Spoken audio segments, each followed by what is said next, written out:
They didn't officially mark it as cursed. There was no report, no warning label, no red paint on the nose. But everyone on the airfield knew the truth. This B-17 flying fortress had a reputation. Crew chiefs avoided eye contact when its name came up. Pilots suddenly remembered paperwork that needed finishing. Gunners found reasons to volunteer for other aircraft. It wasn't fear exactly, more like a quiet agreement that some machines carried bad luck. So when this B-17 was scheduled for another deep strike mission, the silence in the briefing room said everything. The crew assigned to it wasn't special on paper. No famous ace. No hand-picked veterans. Just men who had survived long enough to be tired. The pilot had lost friends over Rabaul. The co-pilot had seen a bomber explode so close it rocked his cockpit. The gunners had watched parachutes fail to open.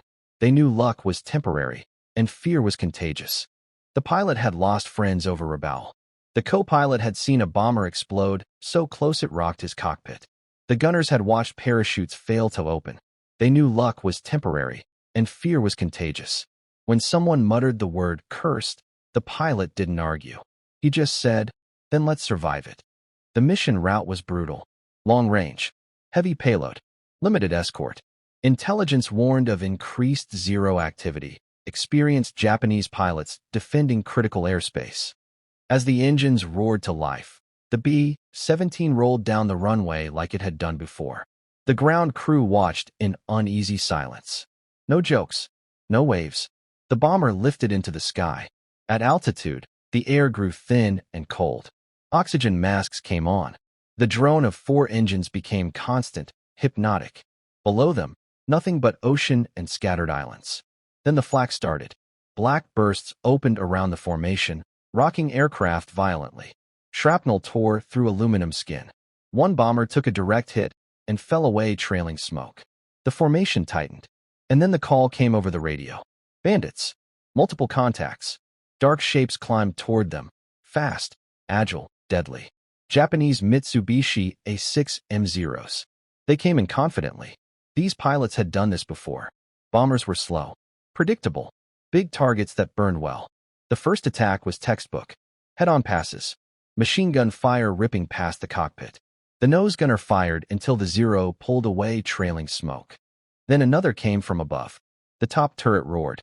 A wing snapped off midair. 2. But the attacks didn't stop. They multiplied. Zeros swarmed from every direction, using the sun, the clouds, blind spots. The escort fighters were gone, fuel limits forcing them to turn back. Other bombers were breaking formation, damaged, or dying.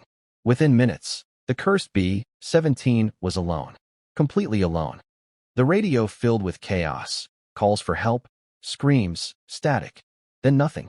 The crew realized what was happening. This wasn't survival anymore. This was a fight. The gunners coordinated without shouting. Left waist, right waist, tail, top turret.